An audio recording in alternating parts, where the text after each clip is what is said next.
Well, with the football done and dusted, it's off with the waistcoats, on with the blazers, and let's turn our attention to the game of presidents, golf.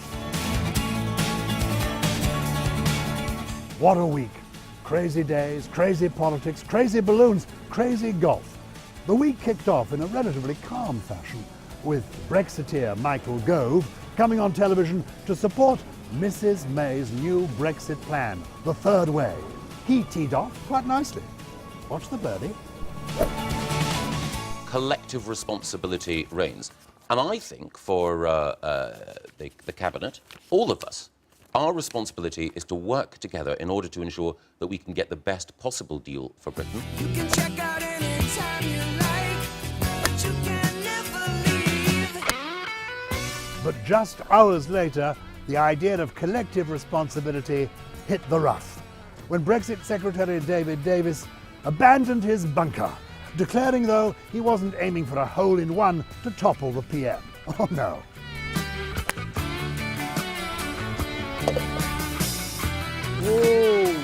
I have been making compromises for 2 years.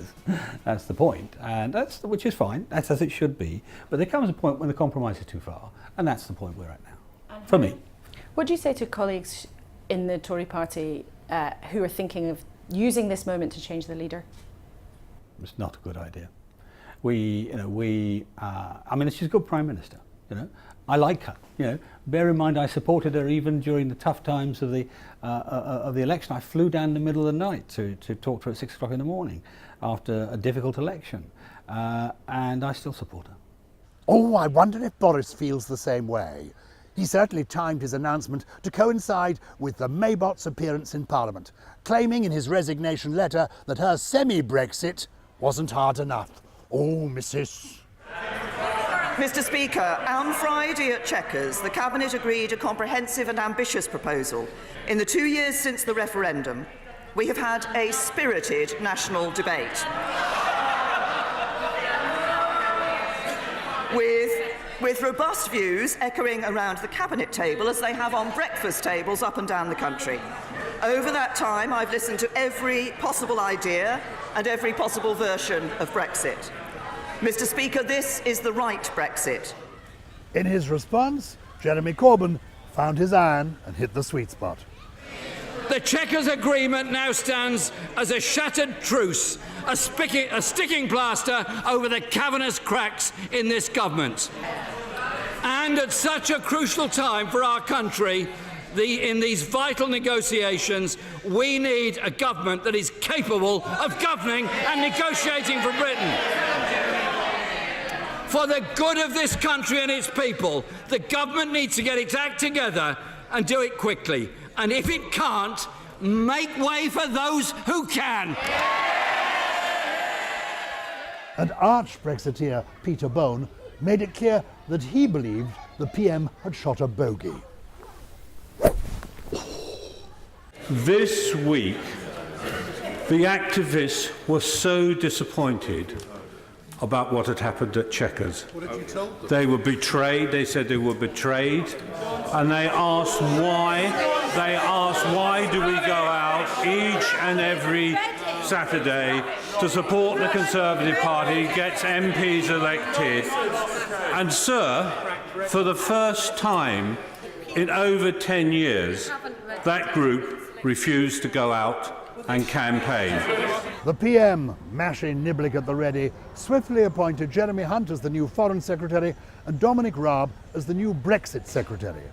Mr Raab launched the government's white paper, full of confidence for the future. The white paper should have been made available. It will be immediately. It will. Suspend order. I say to the Secretary of State that it would be very unseemly, discourteous to him and to the members of the House, for his statement to be delivered while copies are being distributed. I will therefore suspend the sitting of the House. Today has been shambolic for the government. It's evidence of how they're conducting negotiations.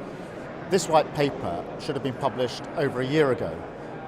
It's already overdue, and then it wasn't ready for scrutiny in Parliament. Hot on the heels of her appointments were more resignations from lesser-known fry, and at least one MP wrote to the party's 1922 committee suggesting a leadership contest. Treachery, backstabbing, wouldn't have happened in our day, would it, Michael? Of course, now with mobile phones, you don't need to install telephone lines. That's progress.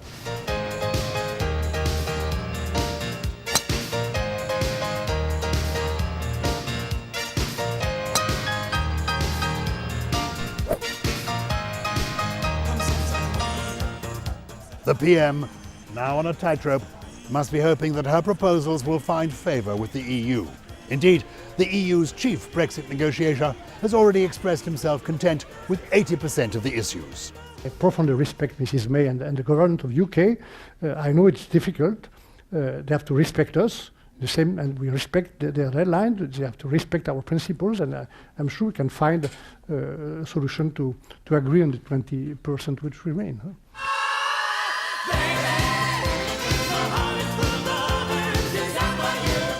If the United Kingdom was able to relax from some of its red lines, then the European Union should be flexible too. And I think perhaps we are now entering into that space. And then the balloon went up as the Donald stepped in. Mrs May could be forgiven for wanting to join the protesters. So I have NATO, I have the UK, which is in somewhat turmoil, and I have Putin. Frankly, Putin may be the easiest of them all. Boris Johnson's a friend of mine. He's been very, very nice to me, very supportive. And I maybe will speak to him when I get over there. I like Boris Johnson. I've always liked him. Clowns to the left of me, jokers to the right. Who is that stomping around as if he owns the place? Birdie, Boris baby, Birdie. Well, he probably does.